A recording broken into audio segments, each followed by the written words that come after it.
રાજ્યમાં ગરમીનો પ્રકોપ યથાવત. અમદાવાદ, ગાંધીનગરમાં તાપમાન 42 ડિગ્રી રહેશે. આગામી 5 દિવસ તાપમાન 40 ડિગ્રીને પાર રહેશે. અમદાવાદમાં 43.3, ગાંધીનગરમાં 42.5 ડિગ્રી તાપમાન. રાજ્યમાં તારીખ 11, 12, 13 મેના રોજ કમોસમી વરસાદની આગાહી. માવઠાની સૌથી વધુ અસર દક્ષિણ ગુજરાતમાં રહેશે. ડાંગ, તાપી, નર્મદામાં કમોસમી વરસાદની સંભાવના. નવસારી, દાદરાનગર હવેલીમાં પડી શકે વરસાદ. પ્રી મોન્સૂન એક્ટિવિટી અંગે હવામાન નિષ્ણાંત અંબાલાલ પટેલની આગાહી. 10 થી 14 મે વચ્ચે ભારે પવન, ગાજવીજ સાથે છાંટા પડવાની શક્યતા. પંચમહાલ, સાબરકાંઠા, વડોદરામાં છાંટા પડવાની આગાહી. મે, જૂન માસમાં સાગરકાંઠે ચક્રવાતો સાથે પવનના દબાણો વધશે. 16 મે બાદ બંગાળના ઉપસાગરમાં ચક્રવાતો સર્જાશે. 24 મેથી 5 જૂન વચ્ચે વરસાદ પડવાની શક્યતા. સાથે 17 જૂન પછી ભારે ગાજવીજ, પવનના તોફાનો સાથે વરસાદ. રાજ્યમાં કાળઝાળ ગરમીનો પ્રકોપ રહેશે. રાજ્યમાં આજે અને કાલે હીટવેવની આગાહી. ભાવનગરમાં યલો એલર્ટની આગાહી. દરિયાકાંઠાના વિસ્તારમાં રહેશે ઉકળાટ. રાજ્યના મોટાભાગના શહેરમાં ગરમીનો પારો 40 ડિગ્રીને પાર. અમદાવાદમાં 43.3, કચ્છમાં 43.8 ડિગ્રી તાપમાન. ગાંધીનગરમાં 42.5, વડોદરામાં 41.4 ડિગ્રી તાપમાન. સુરેન્દ્રનગરમાં 43, રાજકોટમાં 42.7 ડિગ્રી તાપમાન. રાજ્યમાં ગરમીનો પ્રકોપ. અમદાવાદમાં ગરમીનો પારો 41 ડિગ્રીને પાર. ગરમીથી બચવા માટે શહેરીજનોએ લીધો ઠંડા પીણાનો સહારો. અમદાવાદમાં કાળઝાળ ગરમીને લઈને વાયરલ ઇન્ફેક્શનના કેસમાં વધારો. સોલા સિવિલમાં એક સપ્તાહમાં 1066 ઓપીડી નોંધાઈ. ગરમીનું પ્રમાણ વધતા 10% દર્દીઓની સંખ્યા વધી. અમદાવાદમાં છેલ્લા એક સપ્તાહમાં વાયરલ ઇન્ફેક્શનના 1560 કેસ નોંધાયા. ડેન્ગ્યુના શંકાસ્પદ 83 કેસ નોંધાયા. મલેરિયાના શંકાસ્પદ 223 કેસ. ચિકનગુનિયાના શંકાસ્પદ 6 કેસ નોંધાયા. ગીર સોમનાથમાં ભાજપના તાલાલાના ધારાસભ્ય ભગા બારડની દાદાગીરી સામે આવી. બોગસ વોટિંગનો વિરોધ કરનાર પરિવાર સાથે દાદાગીરી. ભગા બારડ વીડિયો ઉતારતા યુવકને મારવા દોડ્યા. તાલાલાના બાદલપરા ગામે મતદાન સમયની ઘટના. પરિવારે પ્રતિકાર કરતા ધારાસભ્યને ભાગવું પડ્યું. ગામના જ કુટુંબીજનો પર દાદાગીરી કરતો ભગા બારડનો વિડીયો વાયરલ થયો.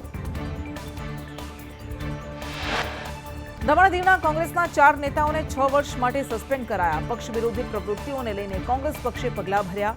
ખુરશીદ માંજરા, નરસિંહ ચારણિયા સસ્પેન્ડ. જીવા બારિયા, જયંતિ ચારણિયાને સસ્પેન્ડ. ચૂંટણી પૂર્ણ થયા બાદ રાજકોટ કોંગ્રેસના ઉમેદવાર પરેશ ધાનાણીએ નિવેદન આપ્યું કે રાજકોટના મતદાતાઓનો આભાર માનું છું. પરિણામ આવશે ત્યારે સ્વાભિમાનની જીત થશે. તેમણે ભાજપ પર પ્રહાર કરતા કહ્યું કે પરિણામ આવશે ત્યારે અહંકારનો પરાજય થશે. લોકશાહીની લાજ રાખવા લોકોએ મતદાન કર્યું. ભાજપ પાસે સત્તા હોવા છતાં વર્ગ વિગ્રહનું બીજ રોપ્યું. પરસોત્તમ રૂપાલાએ ફરી એક વખત ક્ષત્રિય સમાજની માફી માંગી. રૂપાલાએ કહ્યું કે હવે રાજનીતિ નથી, મતદાન પૂર્ણ થયું છે. અગાઉની માફી રાજકીય રીતે લેવાઈ હતી. હું ક્ષત્રિય સમાજના તમામ લોકોની માફી માંગુ છું. રૂપાલાએ કહ્યું કે ક્ષત્રિય સમાજની માતૃશક્તિની માફી માંગુ છું. મારું નિવેદન વ્યક્તિગત હતું, પક્ષને નુકસાન થયું.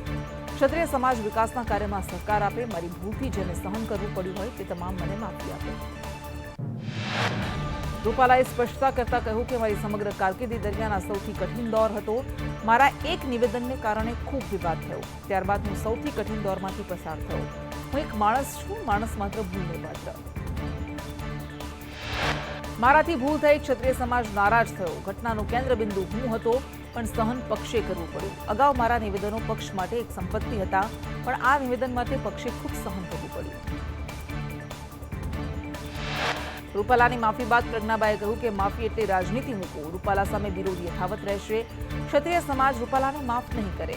4 જૂને રૂપાલા સામેનો રોષ બતાવશે. પોરબંદર કોંગ્રેસ ઉમેદવાર લલિત વસોયાએ મતદાતાઓનો આભાર માન્યો. વસોયાએ કોંગ્રેસના વિજયનો વિશ્વાસ વ્યક્ત કરતા કહ્યું કે ઓછું મતદાન કોંગ્રેસને ફાયદો કરાવશે. મતદાતાઓએ સ્વયંભૂ મતદાન કર્યું. ઓછા મતદાનના મુદ્દે કોંગ્રેસનો ભાજપ પર કટાક્ષ. પ્રદેશ કોંગ્રેસના પ્રવક્તા હેમાંગ રાવલે ટ્વીટ કરીને કહ્યું કે 1,95,00,000 મતદાતાઓએ મતદાન નથી કર્યું. પેજ પ્રમુખ, પેજ સમિતિઓ કાગળ પર રહી ગઈ, ફુગ્ગો ફૂટી ગયો. ઓછા મતદાન મુદ્દે ભાજપ પ્રવક્તાની સ્પષ્ટતા. યજ્ઞેશ દવે કહ્યું કે અગાઉ પણ મતદાન ઓછું થયું હતું, તેમ છતાં પણ બીજેપીની સીટ વધુ આવી હતી. કોંગ્રેસના પેજ પ્રમુખ વાળા નિવેદન પર ભાજપે કહ્યું કે કોંગ્રેસના જ મતદારો મતદાન કરવા નથી ગયા. મતદાન ઓછું હોવાનું કારણ 4 જૂને જનતા જવાબ આપીને આપશે. રાજ્યમાં લોકસભાની ચૂંટણીમાં ઓછું મતદાન થતા રાજકીય પક્ષોની આક્ષેપબાજી. ભાજપે કહ્યું ઓછા મતદાન માટે કોંગ્રેસના ઉમેદવાર જવાબદાર. કોંગ્રેસના ઉમેદવાર પ્રચાર માટે મતદાતાઓ સુધી પહોંચ્યા નથી. કોંગ્રેસના બિમલ શાહે ભાજપ પર આક્ષેપ કરતા કહ્યું કે ભાજપના નવા ઉમેદવારોના પ્રયોગથી ઓછું મતદાન થયું. કોંગ્રેસમાંથી ભાજપે ભરતી મેળો કરતા ભાજપના સિનિયર આગેવાનો નારાજ હતા. પેજ પ્રમુખોમાં પણ નિરસતા હતી.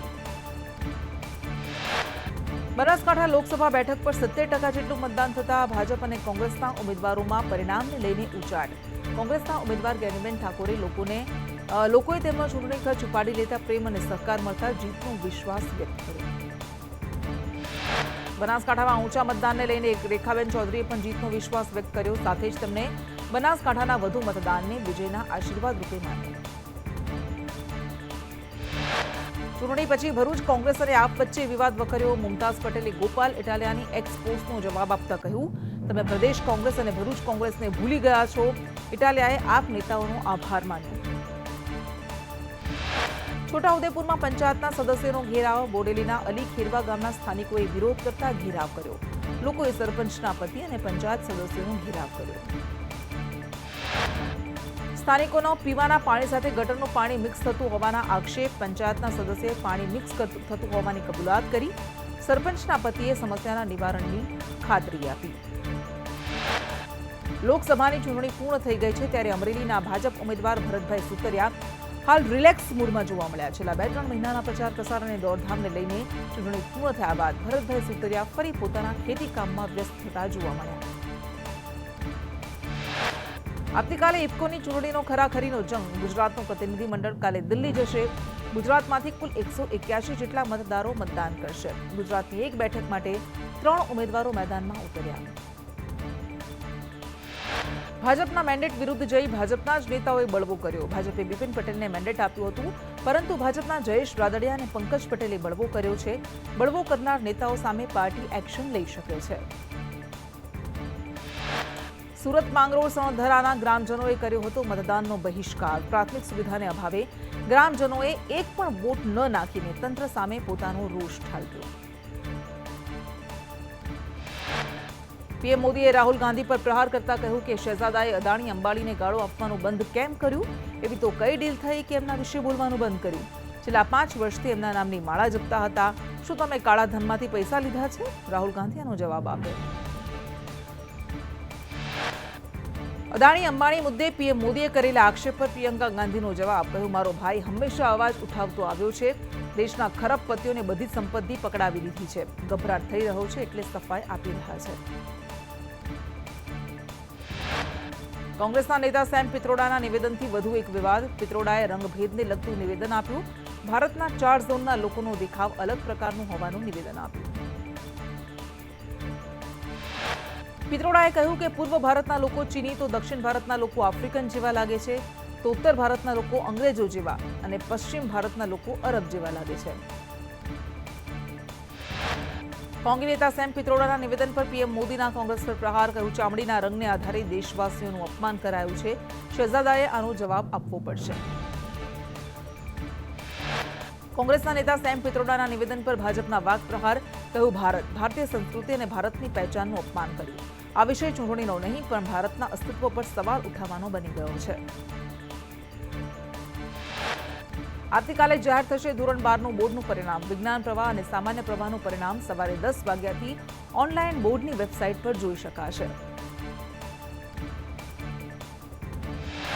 મહેસાણામાં બિલ્ડર જિગ્નેશ પરમારની આગોતરા જામીન અરજી રદ. બિલ્ડરે લોન બાકી હોવા છતાં ફ્લેટ વેચ્યા હતા. ફ્લેટ માલિકો સાથે થયું ઠગાઈનું કારસ્તાન.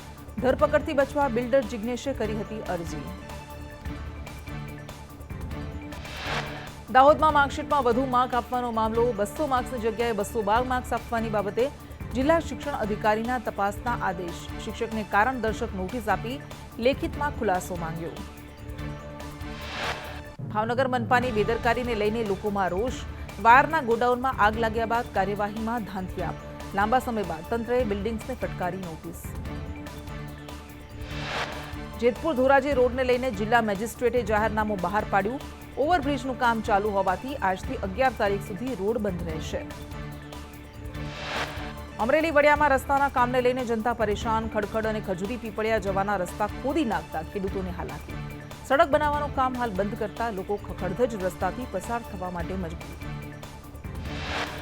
છોટાઉદેપુર નસવાડીમાં ભ્રષ્ટાચારની પોલ ખુલી. 2 કરોડના ખર્ચે બનેલ માઇનર બ્રિજના સ્લેબ વચ્ચે મોટી તિરાડો પડી. કડુલી મડુથી સિંધી પાણી જવાના રસ્તે બનેલ બ્રિજના લોકાર્પણને 2 મહિના પણ પૂરા નથી થયા અને તે પહેલા બ્રિજ સ્લેબ વચ્ચે તિરાડો પડવા લાગી. નસવાડીના રણબોર ગામે ભર ઉનાળે પાણીને લઈને ભારે હાલાકી. ગામમાં 40થી વધુ બોર, કેટલાય હેન્ડપંપ, તેમ છતાં ગ્રામજનો દૂષિત પાણી પીવા માટે મજબૂર. જૂનાગઢમાં ચૈત્ર માસની અમાસ નિમિત્તે દામોદર કુંડે પિતૃ તર્પણ માટે મોટી સંખ્યામાં લોકો ઉમટી પડ્યા અને લોકોએ પીપળે પાણી ચડાવીને મોક્ષકર્મ પણ કર્યું. ભુજ રેડક્રોસ સોસાયટીમાં વર્લ્ડ થેલેસેમિયા દિવસની ઉજવણી. થેલેસેમિયાને લઈને લોકોમાં જાગૃતિ આવે તે માટે કાર્યક્રમનું આયોજન કરવામાં આવ્યું. ખંભાળિયામાં યુવાનનું હાર્ટ એટેકથી મોત. નવાપરા વિસ્તારમાં રહેતા 25 વર્ષીય નયન બેડિયાનું મોત નીપજ્યું. યુવાનને સારવાર અર્થે હોસ્પિટલમાં ખસેડાયો હતો. હોસ્પિટલમાં તબીબે યુવકને મૃત જાહેર કર્યો. ભરૂચના ઝઘડિયામાં દીપડાના આંટાફેરા. જીઆઈડીસીમાં સેન્ટ ગ્લોબિન કંપનીમાં દીપડો દેખાયો. કંપની કર્મચારીઓમાં દીપડાને લઈને ભય ફેલાયો છે. દીપડો દેખાતા વન વિભાગને જાણ. ઉપલેટામાં રાત્રિના સમયે દીપડાના આંટાફેરા. કેળના ખેતરમાં દીપડો આંટાફેરા મારતો દેખાતા ગ્રામજનોમાં ભયનો માહોલ. વાછરડીના મારણ પછી ફરી દીપડો દેખાતા ભયનો માહોલ. અમરેલીમાં ધારીના મોરજર ગામમાં સિંહણની દોડાદોડી. મોડી રાત્રે મોરજર ગામમાં સિંહણ ઘૂસી. સિંહણે ગાયનો શિકાર કરતા ગ્રામજનોમાં ભય ફેલાયો. શિકાર કરતી સિંહણનો વિડીયો વાયરલ થયો.